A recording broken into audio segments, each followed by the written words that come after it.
দূরবীক্ষণ যন্ত্র আবিষ্কার হওয়ার ১৫০০ বছর আগে নবীজি খালি চোখে দেখে বলেছেন যে মাছির এক ডানায় রোগ আছে আর এক ডানায় ঔষধ আছে। এজন্য করে আজও বহু সায়েন্টিস্ট তারা এ কথা বলেছেন, হাদিস গবেষণা করে তারা পর্যন্ত বলেছেন যে মুহাম্মাদের কবরকে যদি খুঁড়তে দেওয়া হতো তাহলে আমি মুহাম্মাদের কবর খুঁড়ে সর্বপ্রথম মুহাম্মাদের ওই দুটো চোখ আমি ভালো করে দেখতাম। কেন? আল্লাহ পাক কি অসাধারণ শক্তি দিয়ে ওই মুহাম্মাদের দুটো চোখকে আল্লাহ পাক সৃষ্টি করেছেন, যে সমস্ত জীবাণু দূরবীক্ষণ যন্ত্র দ্বারা অনুমান করা যায় না, মুহাম্মদ ওই সমস্ত জীবাণুগুলো খালি চোখে দেখে বলেছেন যে মাছির এক ডানায় রোগ আছে আর অন্য ডানায় ঔষধ আছে।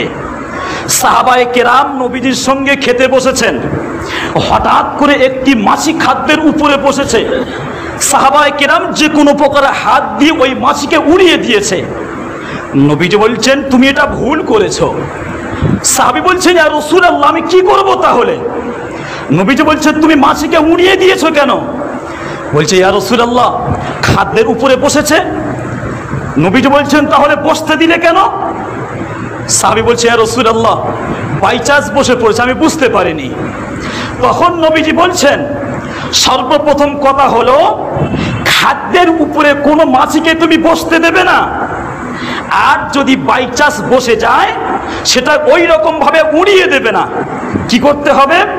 ওটাকে নিয়ে ভালো করে যে পানির মধ্যে যদি বসে পানির ভিতরে, তরকারিতে যদি বসে তরকারির ঝোলে ভালো করে তুমি চুবিয়ে নিয়ে তবে ওই মাছিকে তুমি ছাড়বে।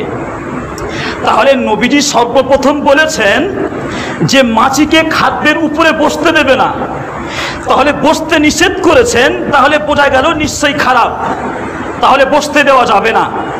আর যদি বসে পড়ে ওটাকে নিয়ে ভালো করে ডুবিয়ে তবে ছাড়তে হবে।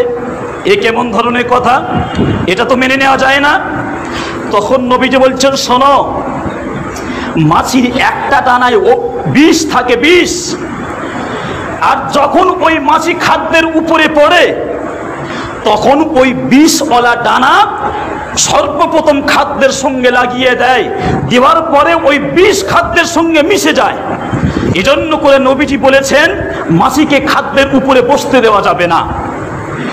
আর যদি বসে তাহলে তাড়িয়ে দেওয়া কেন যাবে না?